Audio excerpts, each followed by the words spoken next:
Welcome to the Dark Nook Monster Shop. A lot of people think this is a Halloween monster shop, but I make monsters all year round. So when I see a furry snowball Christmas ornament at the dollar store, naturally I think, hey, I bet I could make that into an adorable little Easter bunny monster. So that's what I'm going to do in this video. Please hit that like button. And thanks so much to everybody who has subscribed. We're getting really close to 10,000 subscribers. So step one is just rip all this fur off the ball. It's just a styrofoam ball with cheap fabric fur, or as I like to call it, Muppet skin, hot glued to it. So rip all that crap off and set it aside for later. I had these dog skeleton legs sitting around, no pun intended. I believe in using every part of the dollar store decoration carcass.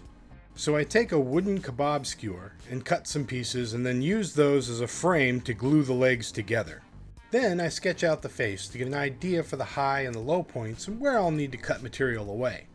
Then I shape some wire into long bunny rabbit ear shapes. I use these to get a rough position for the ears relative to the rest of the features of the face. Then I cut out where the eyes will go and use the almighty awl to get the foam out with an oh so satisfying pop. Next, I cut out the mouth and repeat that process. But this time I trim down the corners of the mouth, or where the corners of the mouth will eventually be. And then I tighten it all up with a little bit of heat. The Mini works great on foam, it's just hot enough to melt it just enough, it's perfect. Then I get out a little bit of foam clay, and sculpt out some big flat buck teeth and some other assorted rabbit teeth. Then I set those aside to air dry for later use. Next, the nose. Just a simple cute little bunny nose out of foam clay, and then I set that aside to dry. I smush some foam clay into the eye holes. That way I can position the glass cabochon eyes, which you can find for cheap all over Amazon, or you can even make your own. I've got a video on how to do that right here. And the foam clay lets me move and shift and reposition the eyes so that they feel like they're looking at you, as opposed to having one kind of wonky and off to the side not looking right.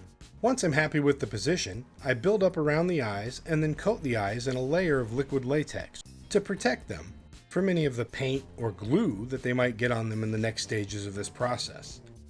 I smush some foam clay into the mouth cavity where the teeth will go. Then I push the now dry teeth into the clay to position them. A little trimming and they all fit fine. After that, I shape the clay around the teeth with a stiff brush and some water to form the gums. Now this was the fun kind of experimental part. I haven't gone this thin with foam clay yet. I didn't even know if this would work. But I wrap the wire frame of the bunny ears with some masking tape and glue them in place. And we'll get back to the ears in a minute. I hot glued some pool noodle foam pieces to the legs to act as a nest for the foam ball to set in.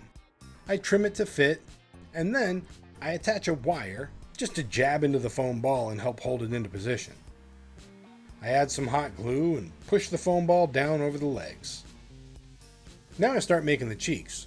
And for the cheeks I just smush a big blob of clay into place and shape it with a texture stamp into a roughly cheek-shaped shape. Once I have the cheeks in place, I smush the nose right into the center and shape some wrinkles around the nose and around the eyes. Then I poke some holes for the whiskers, which I made earlier, and I stick some of the whiskers into the whisker holes. After the whiskers are in place, I add some texture to the cheeks with a firm brush and a ball stylus. Next, I add the chin. Same as the cheeks, just smush on some clay and shape it with a texture stamp till it's roughly a chin and a bottom lip. Then I add the brow the same way. Any given step in this process is pretty basic and approachable. But stack all those steps together and you can make something pretty crazy. I add some more skin detail to the brow with a loop tool and a stiff brush to give him a nice scowl. So back to the experimental part. I mix up a batch of what I'm calling foam clay paste. This is just some foam clay and Mod Podge mixed together really good until it turns into a thin paste. Then I paint the foam paste on the ears, trying to spackle in any of the lines between the bits of masking tape. I twist up some more of the wire I used for the ears to make little arms. I stick them into the sides of the ball and then secure them with some hot glue. Then I add a few more wrinkles around the eyes. The ears seem to have worked well, so I move on to the corners of the mouth. I stick on some masking tape at an angle and then fold over the edge to create the curve of the lip. I repeat this process at a few different angles until I have the curve that I want. The paste worked great and is dried surprisingly firm and strong, so now I can smush a thin layer of clay down over the inside of the ear and texture it. Then I go back to the arms. I cut a groove in this bit of dish sponge. Then I put hot glue on the wire and stick the sponge to the wire so that the wire nests inside the groove that I just cut into the sponge. Then I put some more hot glue on the sponge and sort of pinch it up to glue it to itself to make a little round arm.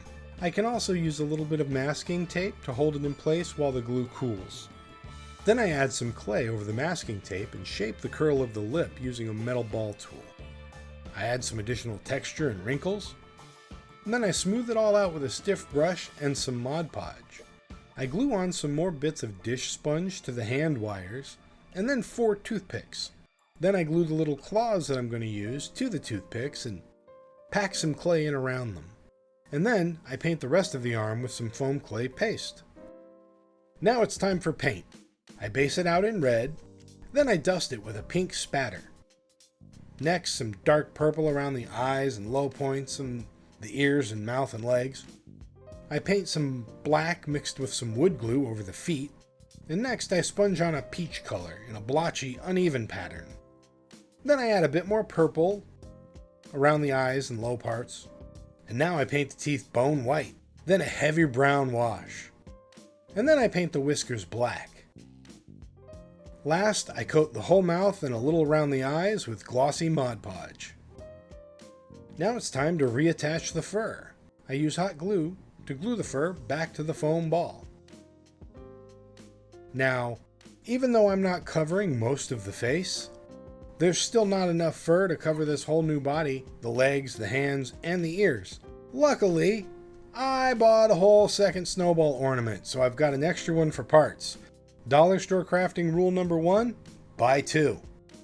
So I cut the new bit of Muppet skin into bunny ear shaped bits and glue them to the backs of the ears.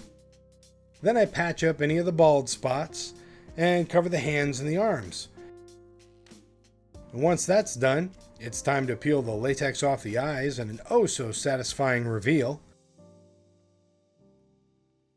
And once the latex is removed, I paint black around the eyes and clean the eyes off with a cotton swab, and that's me done.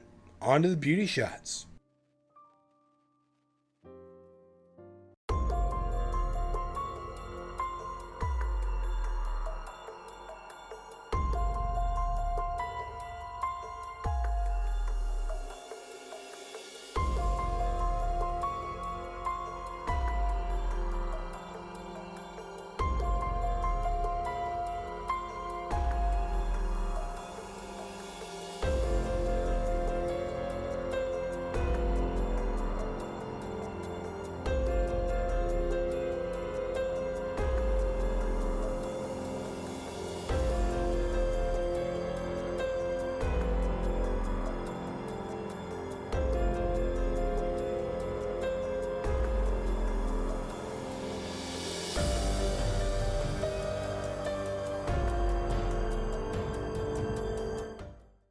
Thanks for checking out my video. Please hit like and subscribe for more monsters.